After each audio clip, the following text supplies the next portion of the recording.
Demon slayer के पिछले season में हमने देखा कि नेजुको ने सन को कॉन्कर कर लिया है और साथ ही मुजान की काफी वियर्ड सी बैक स्टोरी भी देखने को मिली। तो इस सीजन में कुल 9 चैप्टर्स है और आज इस वीडियो में हम सिर्फ 3 चैप्टर्स को कवर करेंगे।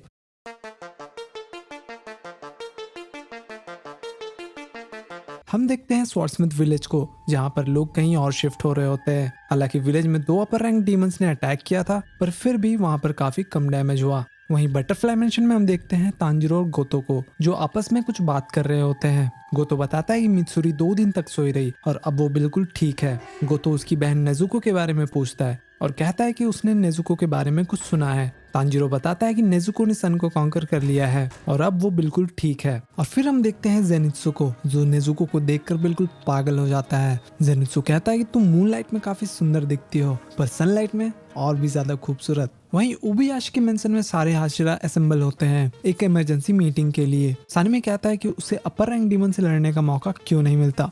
वहीं हम देखते हैं अमाने को, जो कहती है देरी के लिए मुझे माफ कर दो, आज हाशिरा मीटिंग में कागाया नहीं आ सकते क्योंकि उनकी तबीयत और भी ज्यादा खराब हो चुकी है। ग्योमे कहता है कि मैं प्रेयर करूंगा कि मास्टर एक और दिन अच्छे से जी सके। वहीं अमाने कहती है कि आप सब ने सुना होगा कि एक डीमन ने सन को कॉन्कर कर लिया है, इसका मतलब मुजान उसके पीछे जरूर आएगा। फिर वो कानरोजी और तोकितो से पूछती है कि तुम दोनों ने डीमन स्लेयर मार्क कैसे अनलॉक किया।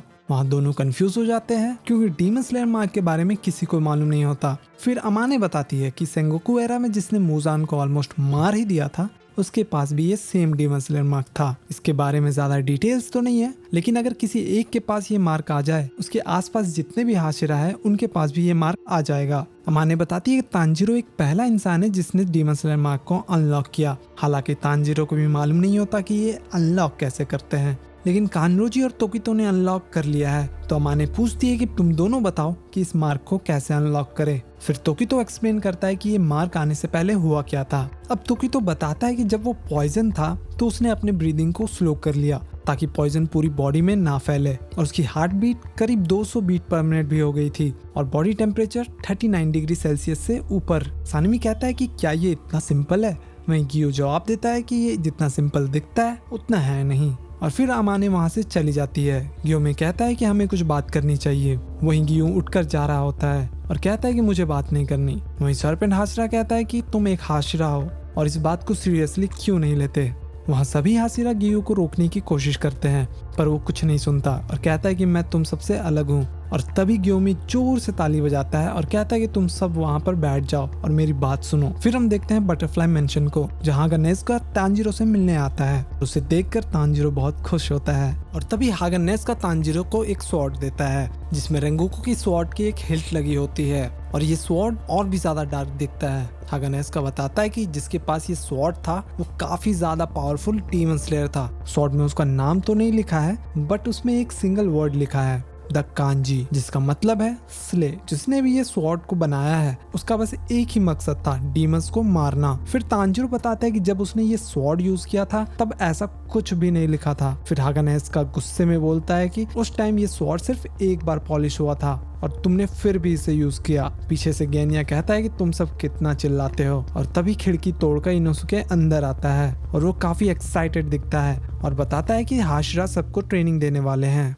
और फिर शुरू होती है स्पेशल ट्रेनिंग, जिसे हाशिरा ट्रेनिंग भी कह सकते हो। हाशिरा कभी किसी को ट्रेन नहीं करते अनलेस इट्स देयर सुगोको, क्योंकि हाशिरा ऑलरेडी काफी बिजी रहते हैं। उनके पास और भी बड़े रिस्पॉन्सिबिलिटीज होती है, जैसे कि डीमंस की इंफॉर्मेशन कलेक्ट करना और खुद के स्किल को इम्प्रूव करना। हालांकि जब से नेजुको ने सन को कॉन्कर किया है तब से डीमंस का दिखना काफी कम हो चुका है। फिर भी हाशिरा दिन को ट्रेन करते हैं और रात को सिक्योरिटी। और ये सारी बातें जेनित्सु तांजिरो को बताता है। तांजिरो ये सारी बातें सुनकर काफी ज्यादा एक्साइटेड होता है, पर जेनित्सु कहता है कि ये हेल से कम नहीं है। हाशिरा के साथ ट्रेन करना is just like hell. Tanjiro Zenitsu को समझाता है कि अगर वो किसी स्ट्रॉन्गर ओपोनेंट के साथ ट्रेन करे तो जेनित्सु और भी ज्यादा स्ट्रॉन्ग हो सकता है। ये सुनकर जेनित्सु काफी गुस्सा होता है और कहता है कि अगर तुम्हें ये आइडिया इतना ही पसंद है तो हम दोनों दोस्त नहीं रह सकते। और जेनित्सु वहाँ से जा रहा होता है। तभी तांजिरो से थैंक यू कहता है और बताता है कि उसने कैसे थंडर ब्रीडिंग को यूज करके अपर रैंक 4 को हराया। ये सुनकर जेनित्सु काफी खुश होता है और वहाँ से चला जाता है। और तभी तांजिरो के पास एक क्रो आता है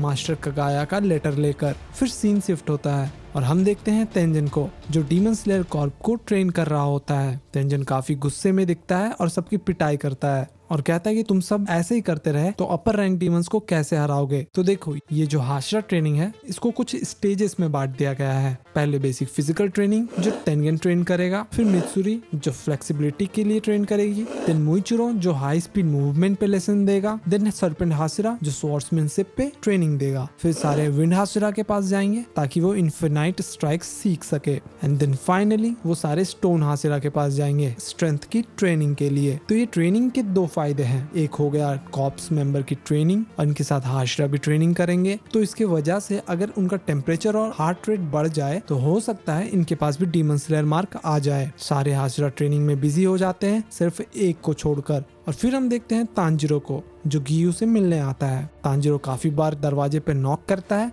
पर गियू उसे इग्नोर करता है ताकि वो वहां से चला जाए। कुछ देर बाद तांजिरो दरवाजा खोलकर सीधा अंदर आ जाता है। तांजिरो गियू को बताता है कि उसे कुछ दिन में ट्रेनिंग के लिए परमिशन मिल जाएगी और वो चाहता है कि गियू उसे ट्रेन करे, लेकिन गियू सीधा तांजिरो को ट्रेन करने से मना कर देता है और कहता है कि तुमने अब तक वाटर ब्रीदिंग स्टाइल पूरी तरह से मास्टर नहीं किया और तुम्हें शायद वाटर हाशिरा बनना था। तांजिरो कहता है कि मुझे माफ कर दो, पर मैंने उरोको डाकी से भी बात करी और उन्होंने कहा कि ब्रीदिंग स्टाइल चेंज करने से कोई प्रॉब्लम नहीं है। तांजिरो ये भी कहता है कि वाटर ब्रीदिंग टेक्निक्स काफी बेसिक है। गियू उससे रोकता है और कहता है कि तुम ऐसा नहीं कह सकते, यहाँ पर एक भी वाटर हाशिरा नहीं है और वाटर हाशिरा की पोजीशन अब भी खाली है। वहीं तांजिरो पूछता है कि क्या मतलब कोई वाटर हाशिरा नहीं है, फिर तुम क्या हो? और तभी गियू कहता है कि मैं वाटर हाशिरा नहीं हूँ। तो आज इस वीडियो में बस इतना ही। अगले वीडियो में हम देखेंगे गियू की बैक स्टोरी और हाशिरा की ट्रेनिंग्स जो बहुत ज्यादा इंटरेस्टिंग है। और कमेंट में बताओ सबसे बेस्ट पार्ट कौन सा लगा तुम्हें। तब तक के लिए सब्सक्राइब और शेयर करना ना भूले।